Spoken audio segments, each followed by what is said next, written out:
நம்ம கூட இணைஞ்சிருக்க கெஸ்ட் யார் அப்படின்னு பார்த்தீங்கன்னா, இன்னைக்கு அரசியல் பத்தி நிறைய விஷயங்கள சோஷியல் மீடியால ரொம்ப சூப்பரா ஷேர் பண்ணிட்டு இருக்கக்கூடிய ஒருவர் தான் நம்ம பாண்டியன் சார் இணைஞ்சிருக்காரு. வணக்கம் சார். வணக்கம். எப்படி இருக்கீங்க சார்? நல்லா இருக்கேன். டிஎன்இபியோட அலிகேஷனுக்காக எம்எல்ஏ பல்லவி மேல வந்து ஒரு லீகல் நோட்டீஸ் வந்திருக்கு சார். அத பத்தி எங்களுக்கு கொஞ்சம் விரிவா சொல்லுங்க. அம்மா, மின்சாரத்துறையில் ஊழல் இருக்கத்தான் செய்யும்.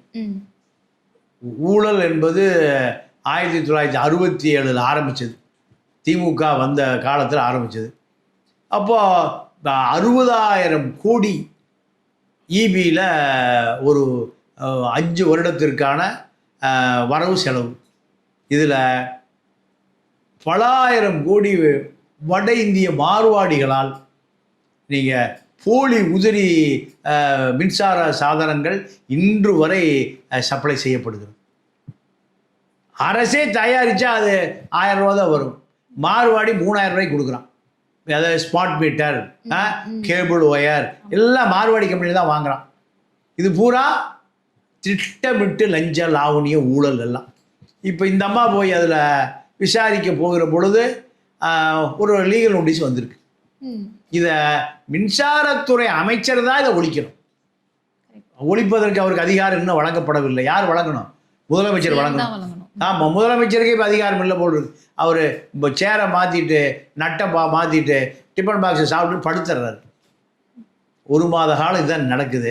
எந்த அதிரடியான நடவடிக்கைகளும் இதுவரை செய்ததாக எந்த செய்தியுமே வள்ளியே. செந்தில் பாலாஜி 10 ரூபாய்க்கு வாங்குறாரு, இவரே 100 ரூபாய் டான்ஸ் ஆடுறாரு. 10 ரூபாய் இன்னைக்கு வரைக்கும் போயிட்டு இருக்க. குடியாரம் பூரா குடிச்சிட்டு புல போகிறானே, குடிக்கிறதுக்கு முந்தைய புல போகிறானே. 10 ரூபா ஏன்டா அநியாயமாக வாங்குறீங்க? யாருக்குடா போகுது? ஒரு நாளைக்கு 10 கோடி ரூபா செந்தில் பாலாஜிக்கு போகுது, இல்லை செந்தில் பாலாஜி ஆட்சி முடிஞ்சுது, இப்போ எந்த பாலாஜிக்கிட்ட போகுதுன்னு கேட்குறான். இன்னைக்கு வரைக்கும் பதில் இல்லையே. மதுக்கடைகள் மூடுறதாக சொல்கிறாரு. மதுக்கடைகள் தனியாருக்கு கொள்ளை அடிப்பதற்கு போக போகுதுன்னு செய்தி வந்துட்டுருக்கேன். அப்போ இதெல்லாம் எத்தனை காலம் இந்த செய்திகள் இப்படியே வந்துட்டுருக்கோம்? இன்னும் எவ்வளோ நாள் நீங்கள் டைம் கேட்பீங்க? இதுக்கெல்லாம் 1 மாத காலத்தில் அதிரடியாக அத்தனை அரசு இயந்திரங்களையும் மாற்ற முடியும். அப்படி மாற்றுவதற்கான எந்த முயற்சியுமே இல்லையே. ஏன்னா அதே மாதிரி தமிழ்நாடு இபியில் வந்து ஒரு ஹார்ட் டிஸ்க் கூட மிஸ் ஆயிடுச்சுன்னு ஒரு இஷ்யூ வந்தது சார். ஸோ அதை பற்றி ஆமாம், பல ஆயிரம் கோடி ஊழல் நடக்குது. நீங்கள் ஆமாம் இருக்குன்னு கேட்குறீங்களா? அதாவது திமுக ஆட்சிக்கு வந்த உடனே Senthil Balaji EB minister. EB minister அதுக்கு முந்தைய அதிமுக ஆட்சியில் தங்கமணி அமைச்சர். 3 லட்சம் கோடி நிலக்கரி காணாமல் போச்சுனார். பத்திரிகை செய்தி எடுத்து பாருங்க. எங்கே வாங்கினது? இந்தோனேஷியாவிலேருந்து கப்பலில் கொண்டு வந்தது. கல்பாக்கம் தேவை, எல்லா அணு உலை மின்சார சக்தி தயார் பண்ணுவதற்கு நிலக்கரி தேவை. திடீர்னு சொன்னார் 3 லட்சம் கோடி நிலக்கரியவே காணும்னார். இன்னைக்கு வரைக்கும் விசாரணை நடக்கவே இல்லை. என்னாச்சு? அவர் தங்கமணி திருடன் 3 லட்சம் கோடியை 1.5 லட்சம் கோடி நிலக்கரிக்கான காசை யாருக்கு கொடுத்துட்டாரு? செந்தில் பாலாஜி கொடுத்துட்டார். கணக்கு முடிஞ்சுதா? திருடப்பட்டது 3 லட்சம் கோடி, ஆளுக்கு திமுக 1.5 லட்சம் கோடி, அதிமுக 1.5 லட்சம் கோடி டன் நிலக்கரியைக்கான பணத்தை 2 பேரும் பிரித்து கொண்டார்கள். அதோடு முடிஞ்சு போச்சு. இப்போ அது விசாரிப்பாரா? விசாரிக்கணும். எங்க யார் அவரை முதல்ல விசாரிக்க வேண்டியிருக்கு. ஏன் விசாரிக்கல? ஏன் ஸ்டாலின் வீட்டில் போய் என்ன பேசிட்டு வந்த? நாங்கள் திருடுவதை நீ கண்டுக்கூடாது, நீ திருடுவதை நாங்கள் இப்படி கண்டுகொள்ள மாட்டோம், இப்படி பேசிட்டு வந்தியா? இன்னைக்கு வரைக்கும் ஏன் திமுக மீது ஒரு நடவடிக்கை இல்லை? கோயிலில் தாலியாக கழட்டி போட்டுருப்போம். பொம்பளை என் புருஷன் நல்லா இருக்கணும், புருஷன் ஆக்சிடென்ட்ல அடிபட்டான், உயிர் பிழைக்கணும், காலு நல்லாயிரும், கை நல்லாயிருன்னு தாலியை கழட்டி போட்டிருக்கா. எங்கே போட்டிருக்கா? சாமி உண்டியல்ல. அதை பூரா உருக்கி பாலமாக்கி அந்த பாலம் எங்கே போச்சுன்னு தெரியல. 300 டன்னா 3000 டன்னான்னு தெரியல. ஹெச்ஆர்என்சியினுடைய ஐஏஎஸ் அதிகாரி ஸ்ரீதர் வெளிநாட்டு தப்பி ஓடி போயிட்டார். இன்னைக்கு வரைக்கும் விசாரிச்சிங்களா?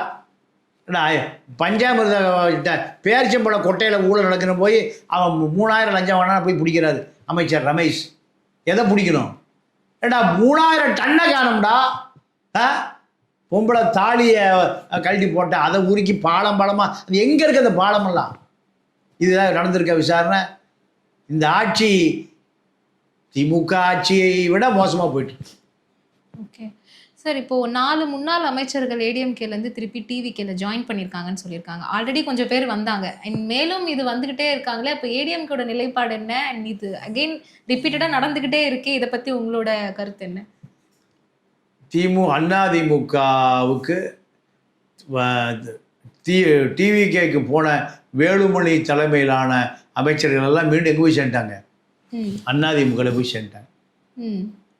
அதிமுகவிலிருந்து வந்தவர்கள் நீங்கள் அதிமுகவுக்கு தலைமொழிகிட்டு போனதில் 4 பேர் போயிருக்காங்க.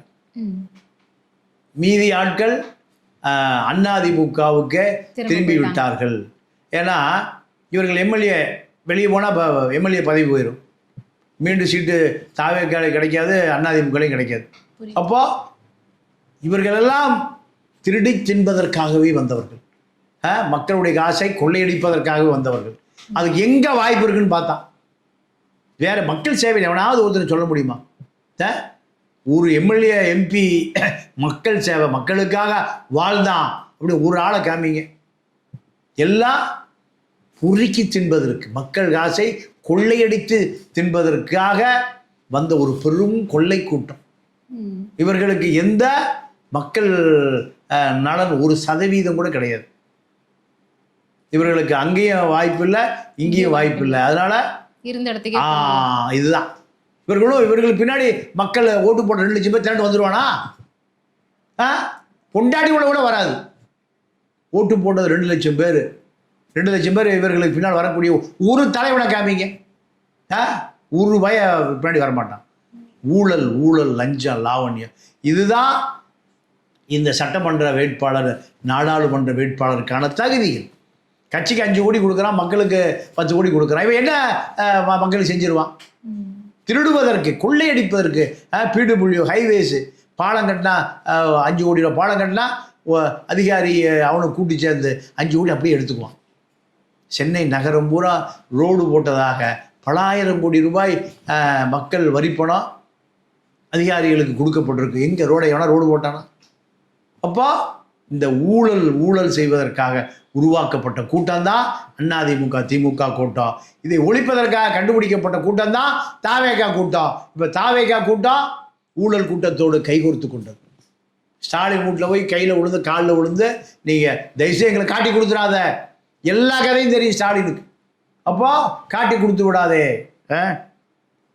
இந்த காட்டி கொடுக்காமல் நாங்கள் உங்களுக்கு அமைதி காட்கிறோம் என்பதுதான் அங்கே சட்டசபையில் வாக்கெடுப்பு நடக்கும்போது நைஸாக வெளியே போன திமுக சட்டமன்ற உறுப்பினர்கள்லாம் எங்கள் மீது நடவடிக்கை எடுக்காத உண்மை நான் காட்டி கொடுக்க மாட்டோம். இதுதான் நடந்தது. சிபிஐ சிபிஎம்மோட நிலைப்பாடு இப்போ எப்படி சார் இருக்கு? இல்லை, அவர்களை பொறுத்த வரைக்கும் அமைச்சர் பதவி வாங்கலை. அவர்கள் எப்போது வேண்டுமானாலும் வெளியேறலாம், எப்போது வேண்டுமானாலும் நீங்கள் தவறுகளை சுட்டி காட்டலாம். ஆனால் டெல்லியில் சிபிஐ சிபிஎம் 2 பேரையும் ஆதவர்ஜனா சரி பண்ணி வச்சிருக்காரு. டெல்லி இருக்கக்கூடிய சிபிஎம் தலைமையும் சிபிஐ தலைமையும் எதை சொல்லுகிறதோ அதுதான் இவர்களுக்கு வேதம். இவர்களும் பாவம் சண்முகமும் வீரபாண்டியமும், சிபிஐ வீரபாண்டிய சிபிஎம் சண்முகமும் டெல்லி உத்தரவுக்காக காத்திருக்கிறார்கள். ஊழல் நடக்க ஆரம்பித்து விட்டது. ஊழல் நடக்க தூத்துக்குடியில் குப்பை எழுதுகிற கான்ட்ராக்டு திமுக காரன்ட்ட கொடுத்த கான்ட்ராக்டு இப்போ மீண்டும் அதே கான்ட்ராக்டுக்கு புதுப்பிக்கப்பட்டிருக்கு. என்ன அர்த்தம்? போ உபீஸ் சதக் ஜலால் அந்த குப்பை எழுதுகிற நிறுவனம் ஜெர்மனிலிருந்து தான் வந்து குப்பை எல்லணும். இங்கே இருக்கிற சுத்திகரிப்பு தொழிலாளி குப்பை எல்ல மாட்டானா? பல 1000 கோடி 7000 கோடியை வேலுமணி அப்படியே எடுத்து உபீசன் ஒரு ஜெர்மன் நிறுவனத்துக்கு கொடுக்குறான். இவன் பாவம் ராத்திரி பகலாக குப்பை எழுறான். இவனுக்கு 15000 ரூபா சம்பளம், ஒரு நாளைக்கு 500 ரூபா சம்பளம், அவனுக்கு 7000 கோடி. இந்த மக்களுக்கு அறிவு இருந்தால் அதெல்லாம் தட்டி கேட்பான்ல, கேட்கறதுக்கே தெரியல. பாவம், இந்த மக்களுக்கு என்ன நடக்குதுன்னே தெரியல. யூடியூபர் மாரிதாஸ் அவர்களையும் இப்போ அரெஸ்ட் பண்ணியிருக்காங்க சார். ஸோ அதை பற்றி நீங்கள்? மாரிதாஸ் ஒரு ஆர்எஸ்எஸ் தாஸ், அவர் ஒரு இந்த அரசை நீங்கள் விமர்சனம் செய்ய வேண்டியதுதான். ஆனால் தரம் தாழ்த்தி தனிநபர் தாக்குதல், ஆர்எஸ்எஸ் எதை சொல்லுகிறதோ அதை செய்கிற ஒரு அப்போ காவிதாஸ். இந்த காவிதாஸை கைது செய்தது தாவேகாவுக்கும் காவிதாஸுக்கும் உள்ள தனிப்பட்ட பிரச்சனையை தவிர அது பத்திரிகையாளர் பிரச்சனை அல்ல. அது பத்திரிகையாளர் பிரச்சனையாக எடுத்துக்கொள்ள முடியாது. பத்திரிகையாளராக இருந்தால் பாஜகவை விமர்சனம் பண்ணணும், தாவேகாவை விமர்சனம் பண்ணணும், அதிமுக பண்ணணும், திமுக பண்ணணும். அவர் பாஜக பண்ண மாட்டார், ஆர்எஸ்எஸ் பண்ண மாட்டார். 5 கோடி ரூபா அவருக்கு ஒரு திருப்பூர் எக்ஸ்போர்ட் கம்பெனி ஆரம்பித்து அரசு பேங்க்லேருந்து பாஜக ப்ரெஷரில் வங்கி கடன் கொடுக்கப்பட்டிருக்கு. எவ்வளவு? 5 கோடி. அதுக்காக ஆர்எஸ்எஸ் தாஸ், காவிதாஸ், மாரிதாஸ் ஒடுக்கப்பட்ட ஒரு சமூகத்தை சேர்ந்தவர், சவர தொழிலாளர் சமூகத்தை சேர்ந்தவர். நீ உன்னுடைய சமூகத்தை ஒழிச்சது ஆர்எஸ்எஸ் தான்டா. உன்னைய ஒடுக்கப்பட்டவனாக, செருப்பு தைப்பவனாக, மலம் அழுபவனாக, மாட்டிறைச்சி திம்பவனாக, சவர தொழிலாளியாக, சுத்திகரிப்பு தொழிலாளியாக, சலவை தொழிலாளியாக மாற்றுதே இந்த அரசு தானே. அதில் போய் சேர்ந்துருக்க. அப்போ பிழைப்புவாதி, இப்படியா பிழைக்கணும், சொந்த சமூகத்தையே காட்டி கொடுக்கணும். அதுதானே உன் வேலை காவிதாஸுக்கு. இந்த காவிதாஸ் அதை செய்து கொண்டு ஆர்எஸ்எஸ் கொடுக்குற வேலைகளை செய்கிறார். ஆர்எஸ்எஸுக்கும் தாவேகாவுக்குமான தனிப்பட்ட சண்டை. காரணம், காங்கிரஸ் பக்கம் யார் போயிட்டா? தாவேகா போயிடுச்சு. ராகுல் காந்தி மேடையில் உட்கார்றாரு. 29 நாடாளுமன்ற தேர்தலில் 40 சீட்டு உங்களுக்கு நாங்கள் ராகுல் பிரதமராவுக்கு தரணும்னு சொல்கிறாங்க. இதெல்லாம் பொறுத்துக்க முடியல அமித்ஷாவால். ஓகே சார், இன்னைக்கு நிறைய விஷயங்களுக்கு நீங்கள் உங்கள் சைட்லேருந்து நிறைய விளக்கங்கள் கொடுத்தீங்க. இதே மாதிரி இன்னொரு இன்டர்வியூவில் திருப்பி நம்ம மீட் பண்ணலாம். நன்றி. நன்றி, வணக்கம்.